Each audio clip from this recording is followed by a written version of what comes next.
ठीक है। तो हमारे प्रोजेक्ट का नाम है हाइब्रिड एनर्जी जनरेशन, जिसके अंदर हम दो एनर्जी जनरेट करेंगे। सबसे पहले विंड टर्बाइन यूज़ करेंगे और सेकंड हम लोग पीवी सेल्स यूज़ करेंगे। जो विंड टर्बाइन हम जनरेट यूज़ किया है, इसके अंदर हमने 1000 आरपीएम की मोटर लगाई है, because we are not using gear box. अगर हम गियर बॉक्स यूज़ करते हैं तो हम लोग 60 आरपीएम की मोटर लगा सकते हैं, जिसके बाद एनर्जी ज़्यादा जनरेट होगी। ठीक है। तो जो हम यहाँ पे हमने वर्टिकल विंड टर्बाइन का कॉन्सेप्ट यूज़ किया। इससे बेनिफिट ये होता है कि हवा इसमें किसी भी डायरेक्शन से आएगी, वर्टिकल विंड टर्बाइन हमेशा घूमेगा ही घूमेगा। वर्टिकल विंड टर्बाइन हमेशा घूमेगा ही घूमेगा। तो यहाँ पे कॉन्सेप्ट ये होता है कि जब हवा इस जगह अगर इस डायरेक्शन से आ रही है तो भी हमारा विंड टर्बाइन घूमेगा, अगर अपोजिट डायरेक्शन से आ रही है तो भी विंड टर्बाइन घूमेगा। तो जो हमने मेथड यूज किया वो हेलिक्सल मेथड यूज किया, बट क्योंकि फैब्रिकेशन में हमें हेलिक्सल बनाना कॉम्प्लिकेटेड था, इसलिए हमने इसको लीनियर वे में रखा हुआ है। ठीक है। वर्टिकल विंड टर्बाइन को बनाने के लिए हमने यहाँ पे 3 पार्ट यूज किए। सबसे पहले हमने टिन शीट यूज करी है। टिन शीट को हमने बेंड किया है 1 फीट के डायमीटर के अंदर। सेकंड हमने इसके 3 ब्लेड्स काटे हैं उसी के थ्रू, और उसको यहाँ पे वेल्ड करके स्पॉट वेल्डिंग डाली है एक पाइप के ऊपर। जो पाइप हमने लिया 3 इंच का 3 इंच का पाइप हमने लिया। अब पाइप को हमने कनेक्ट किया है बॉल बेयरिंग के साथ में, और उस बॉल बेयरिंग को बुशिंग के साथ में हमने एक पाइप के थ्रू पे वेल्ड कर दिया है, एंड हमने प्लस का शेप बनाया ताकि जो हमारा स्टैंड की तरह काम करेगा। ये जो हमने लिया है हमने 1.5 इंच का लिया है, हेवी ड्यूटी लिया है, ताकि हमारे सिस्टम का वजन ये इजीली हैंडल कर सके। नाउ जब हम इसको रोटेट करते हैं तो जो बुशिंग है उसके साथ में कनेक्ट है हमारा wheel.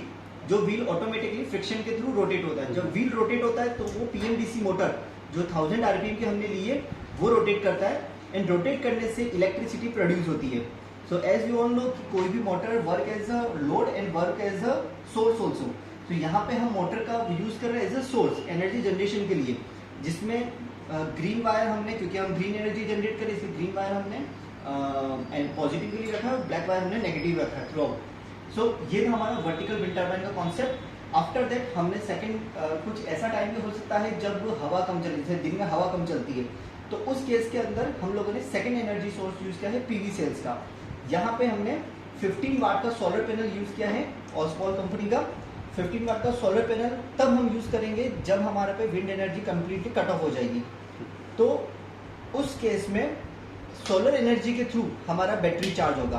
But there are some conditions कि अगर हम सोलर एनर्जी यूज कर रहे हैं और विंड एनर्जी साथ में यूज कर रहे हैं तो इट कैन पॉसिबल कि सोलर एनर्जी हमारी मोटर को रोटेट कर दे।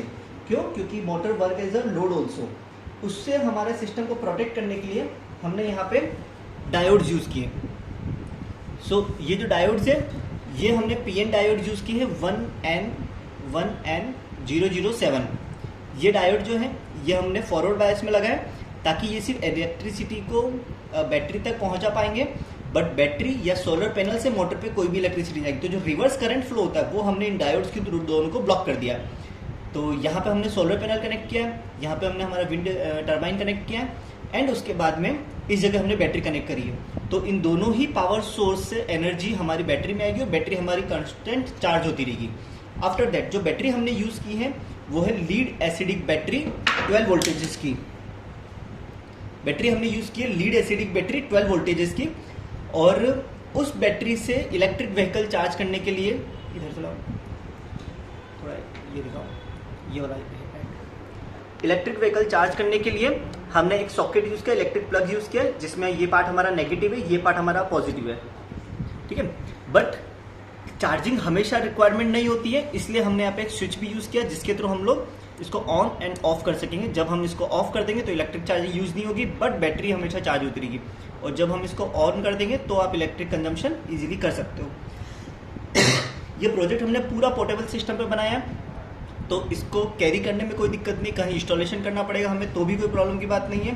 प्लस इसके थ्रू हमें कहीं भी कंटिन्यूस इलेक्ट्रिसिटी सप्लाई की जरूरत नहीं है। तो जो हिल स्टेशन हैं, हिल स्टेशंस हो गए या ऐसे रिमोट एरियाज हो गए जहाँ पे इलेक्ट्रिसिटी प्रोड्यूस करने में दिक्कत आती है, तो इलेक्ट्रिक व्हीकल का जो कॉन्सेप्ट रहेगा वो वहाँ पे फुलफिल नहीं हो पाएगा।